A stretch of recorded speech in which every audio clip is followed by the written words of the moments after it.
လူရိပ်မြင်ထွက်ပြေးလို့ချောင်းပြီးပြရတာ။အိုးအားကြီးပဲဟေးအကောင်တန်းတန်းနေမှာအုပ်လိုက်ပဲ။အိုးအားကြီးပဲကိုယ်နေရ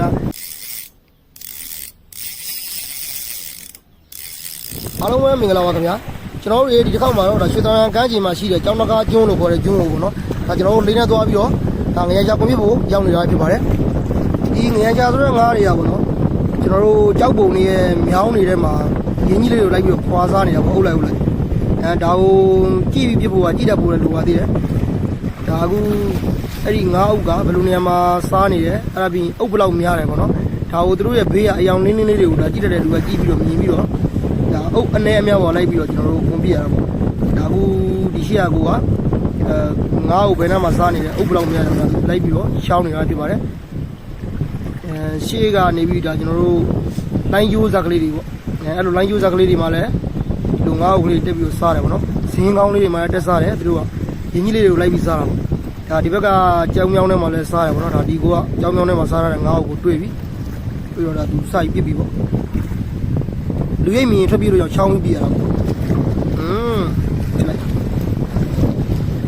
အဲ့တော့ပြစ်ပြီးသွားတဲ့အခါကျလို့ချင်းလည်းဒီငါးတွေကကိုအမိရသွားပြီးတော့ပေါ့နော်ကျွန်တော်တို့သွားပြီးအားနဲ့သွားကင်လို့မရဘူးတောင်တွေကဆူးတာဆူးလို့ချင်းအမှန်တန်ဤတယ်ပေါ့နော်အဲကြောင့်ကိုကလည်းပြီးရင်ကြောက်ပုံတွေထဲမှာပြည့်တဲ့ကြောင့်အားဆွဲလိုက်လို့ရှိရင်ကိုကပြေးတယ်အဲ့တော့ကိုမပြေးအောင်ဆိုပြီးပြေးလေးမှားတယ်အဲ့ပြီးရင်ဒီငါးတွေကကြောက်ခဲစောင်းနေတဲ့မှာအဲ့လိုမျိုးခိုးပြီးနေတော့ကြောက်တွေကိုလိုက်ပြီးလှုပ်ပြီးတော့နှာထုတ်ပေးရတယ်အဲ့ဒါမှသူကပိုက်ကိုပြေးတူပြီးတော့အဲ့ဒါပိုက်ပြေးတူပြီးညပိုးနေအပြင်ကွန်လေးကိုလည်းဒါလိုက်ပြီးတော့အကုန်လုံးနှံပေးရပါတော့ဟိုကြောက်ခဲအလုံးတွေကိုနှံပြီးတော့ဒီကောင်တွေကိုကြောပြီးတော့ကွန်ဆွဲပေါ်လို့ရတယ်နေရာဒီဒါဖြည်းဖြည်းချင်းပြင်ယူရတာလောဘကြီးရင်ကတော့စူးပြီးပဲမှာချိုးလေးကောင်ဆိုကြောက်ကြားထဲမှာဝင်ပြီးငြိမ်နေတာပေါ့အဲသွားကန်တဲ့အခါမှာစူးကားလိုက်တော့စူးသွားတာကြောက်တွေကထုတ်ပြီးတော့ကျွန်တော်တို့ဒါကွန်ဖြည်းဖြည်းပေါ်နေတာပေါ့ဒါဆိုကွန်ပေါ်လို့ရအောင်နေရာရောက်ပြီဒီပါဟာတွေ့လားဒီမှာတွေ့လားအောက်မှာအုပ်လိုက်ပဲโอ้အားရစရာကြီးအများကြီးပဲတလက်ဆိုတလက်ရောက်ပဲကျွန်တော်တို့ဟင်းစားရတော့တယောက်စားတော့တလက်နဲ့ကွက်တီပဲဒီမှာဒါညက်နေတဲ့ကွန်စားပြဲမှာဆိုလို့ဖြည်းဖြည်းချင်းမတော့အဲ့ရှင်မှာတတိထားရတော့ပေါ့လက်ကိုစူးမှာဆိုတော့ဒီချာဦးဒီမှာဖြည်းဖြည်းချင်းလှုပ်ပြီးယူရတယ်အားကြီးပဲအိုးညိနေတာတလက်ဆိုတလက်ရောက်တွေ့လာတယ်မှာ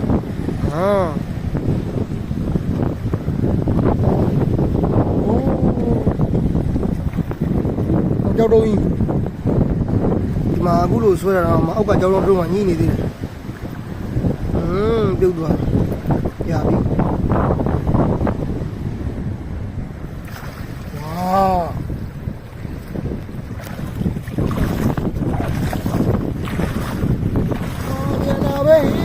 ပါပြန်လာပဲ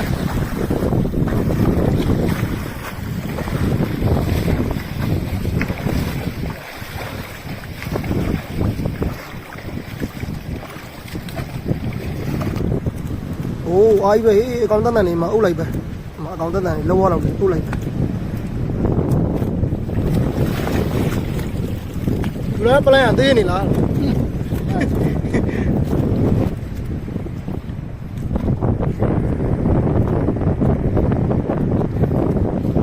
ကောင်းလို့ကြည့်ရနော်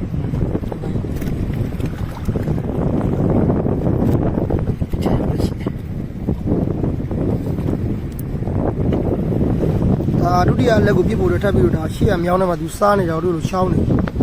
ရှောင်းပြီးတော့ဒါရှောင်းပြီးတော့ဒီကောင်ကောင်ဝိုင်းမနိုင်ပြတော့မှာရှာပြီယောရှာလိုက်ပြီအင်းကြီးဒီညီပါခ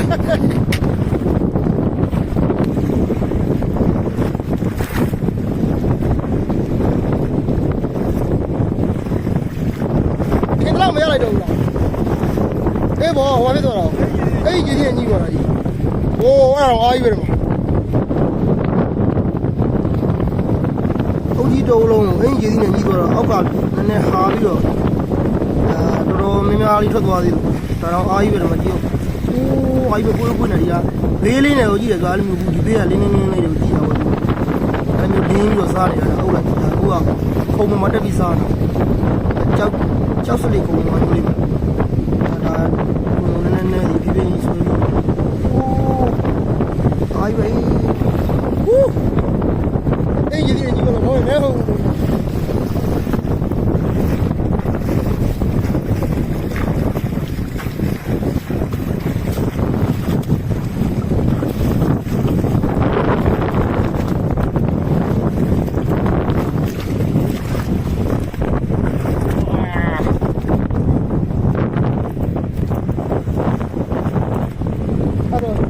နောက်ကအားတော့ထုတ်အောင်ဒီ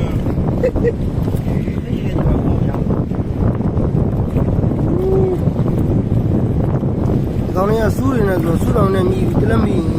ပုံတော်များကြာရင်တော်ဖြုတ်ယူရတာချိန်တော်ကြာတယ်ပြီးရင်သူကဖြည်းဖြည်းချင်းဖြုတ်ယူရလောဘကြီးလို့မရဘူးလောဘကြီးရင်လက်ကိုစူးပြီးပြီးပဲမှာရောင်းပြီးပဲနှစ်လက်ယူရလားနှစ်လက်မှာတောင်းပြီးလို့တတိယလက်ထချပြီးဗျာယောရှာတယ်ညောင်းနေမှာရှာပြီး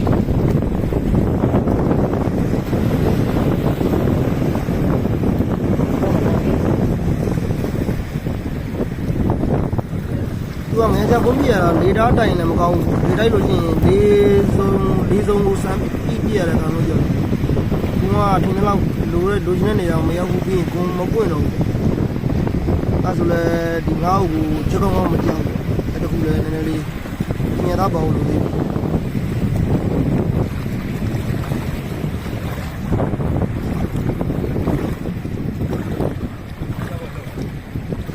မှာကွန်ကျဲခလဲကောင်မှာကြောက်တုံးတုံးအဲ့ကြောက်တုံးအောက်ကကုန်းထဲမှာခိုးနေလို့ကြောက်တုံးကိုခြေထောက်နဲ့နှဲ့ပြီးတော့လှုပ်ပြီးတော့ထုတ်တယ်ဟိုခဏတင်နေဆိုဟာစူးတော့ဘယ်လိုပေါ့ဒါမှမဟုတ်ဦးဟောရနာပဲโอ้ไอ้แบบ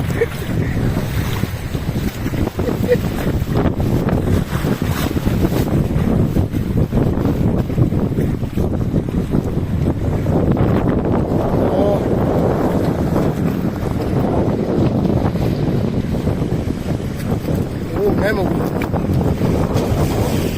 เขานี่ตัวปูรองจี้လာတော့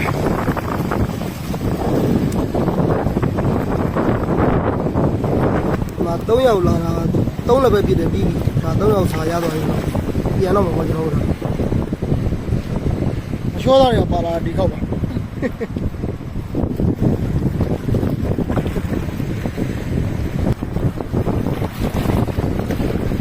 လုံးပြီးသွားပြီလိုင်းနဲ့ပြီးသွားပြီဆိုတော့ကျွန်တော်တို့ပြန်มาတော့မယ်အားလုံးပဲအဆုံးတဲ့ပါကြည့်ပြီးလို့ကျေးဇူးတင်ပါတယ်